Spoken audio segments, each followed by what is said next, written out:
अस्सलाम वालेकुम नाजरीन। आज हम आपको सूरह अल-बकरा का रुकू नंबर 8 की आयत नंबर 62 से तर्जुमा कंटिन्यू कर रहे हैं। जैसा कि आप सब लोग जानते हो कि अल्लाह ताला ने हम सब पर कुरान पाक नाजिल किया है ताकि हम इस कुरान पाक से हिदायत ले सकें और अपनी दुनिया व आखिरत दोनों संवार सकें। ऐसा जब ही मुमकिन है जब हम इसको अपनी लैंग्वेज में समझ सकें। कुरान अल्लाह पाक ने अरबी ज़ुबान में नाजिल किया है। अरबी हमारी ज़ुबान नहीं है, इसलिए हम इसका मतलब समझने से कासिर हैं, लिहाजा हम इसका मतलब समझ नहीं पाते। इस कुरान पाक को हम समझकर पढ़ें तो हम अल्लाह ताला के और करीब हो जाएंगे इंशाअल्लाह। इसलिए मैं इसको उर्दू ट्रांसलेट कर रही हूँ ताकि हम इस कुरान पाक की आयतों का मतलब समझें, हमारा ईमान और मजबूत हो जाए और हम अल्लाह और रसूल के ज़्यादा करीब हो जाएं इंशाअल्लाह। तो अब मैं तर्जुमा कंटिन्यू कर रही हूँ, आप गौर फरमाइए। औज़ु बिल्लाहि मिनश शैतानिर रजीम। मैं पनाह चाहती हूँ अल्लाह की शैतान मरदूद से। बिस्मिल्लाहिर्रहमानिर्रहीम। और शुरू करती हूँ अल्लाह के नाम से जो निहायत मेहरबान और रहम करने वाले हैं। इन्नल्लज़ीना आमनू वल्लज़ीना हादू वन्नस्वारा वस्वाबिईना मन आमना बिल्लाहि वल यौमिल आखिरि व आमिला स्वालिहन फलहुम अजरुहुम इंदा रब्बिहिम वला खौफुन अलैहिम वला हुम यहज़नून। ये तहकीकी बात है कि मुसलमान और यहूदी और नस्वारा और फ़ुरक़ाए साबिईन, इन सब में जो शख्स यकीन रखता हो अल्लाह ताला की ज़ात और सिफ़ात पर और रोज़े क़यामत पर और कारगुजारी अच्छी करे, ऐसों के लिए उनका हक़्क़ुल खिदमत भी है और उनके परवरदिगार के पास। वो वहाँ जाकर किसी तरह का अंदेशा भी नहीं उन पर और न वो मग़मूम होंगे। वइज़ अख़ज़ना मीसाक़कुम वरफ़अना फ़ौक़कुमुत-तूर ख़ुज़ू मा आतैनाकुम। और जब हमने तुमसे कौल व करार लिया कि तौरात पर अमल करेंगे और हमने तूर पहाड़ को उठाकर तुम्हारे ऊपर महाज़ात में मुअल्लिक़ कर दिया कि जल्दी कबूल करो। बेक़ुव्वतिन वज़्कुरू मा फ़ीहि लअल्लकुम तत्तक़ून। जो किताब हमने तुमको दी है मजबूती के साथ, और याद रखो जो अहकाम इसमें है जिसमें तवक्का है कि तुम मुत्तक़ी बन जाओ। सुम्मा तवल्लैतुम मिन बादि ज़ालिक फ़लौला फ़ज़्लुल्लाहि अलैकुम व रहमतुहु लकुन्तुम मिनल ख़ासिरीन। फिर तुम इस कौल व करार के बाद भी इससे फिर गए, सो अगर तुम लोगों पर खुदाए ताला का फ़ज़्ल और रहम न होता तो ज़रूर तुम फ़ौरन तबाह व हिलाक हो जाते। वलक़द अलिमतुमुल्लज़ीना तदौ मिनकुम फ़िस्सब्ति फ़क़ुलना लहुम कूनू क़िरदतन ख़ासिईन। और तुम जानते हो उन लोगों का हाल जिन्होंने तुम में से शरा से तजावुज़ किया था इस हुक्म के जो यौम हफ्ता के मुताल्लिक़ था, सो हमने उसको कह दिया कि तुम बंदर ज़लील बन जाओ। फ़जअलनाहा नकालन लिमा माबैना यदैहा वमा खल्फ़हा व मौइज़तन लिलमुत्तक़ीन।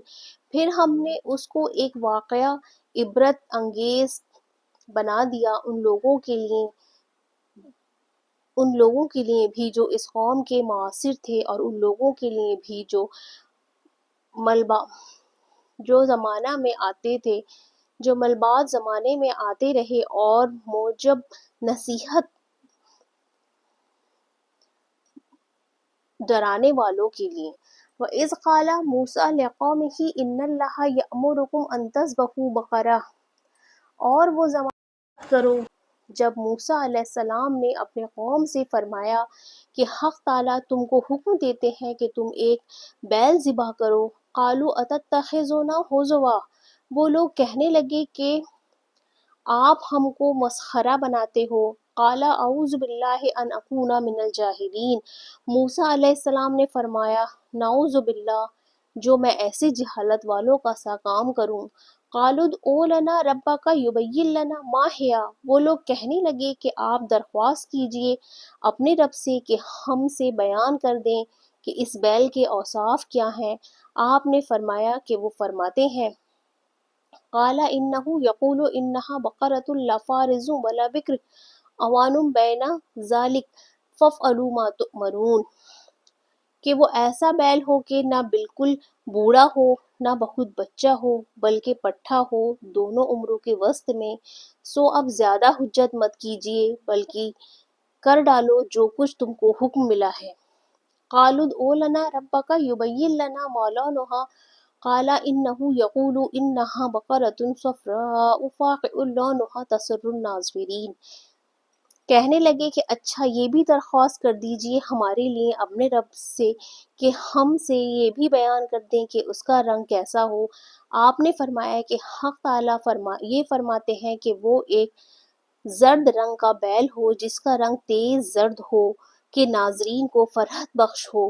قالوا ادع لنا ربک یبین لنا ما ہی ان البقرہ تشابہ علینا، کہنے لگے کہ اب کی بار اور ہماری خاطر اپنے رب سے دریافت کیجیے کہ ہم سے بیان کر دیں کہ اس کے اوصاف کیا کیا ہوں، کیونکہ ہم اس کو اس بیل میں قدر استباح ہی ہے۔ وَإِنَّا إِن شاء اللہ لمہتدون، اور ہم ضرور وَإِنَّا إِن شاء اللہ لمہتدون، اور ہم ضرور انشاء اللہ تعالیٰ اب کی بار ٹھیک سمجھ جائیں گے۔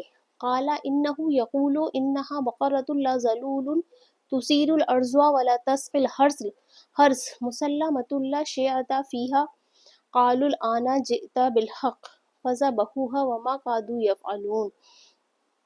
موسیٰ علیہ السلام نے جواب دیا کہ حق تعالیٰ یوں فرماتے ہیں کہ وہ نہ تو ہل میں چلایا ہوا ہو جس سے زمین جوتی جاوے اور نہ اس سے زراعت کی آبیاشی کی جائے، غرض ہر قسم کے عیب سے سالم ہو اور اس میں کوئی داغ نہ ہو۔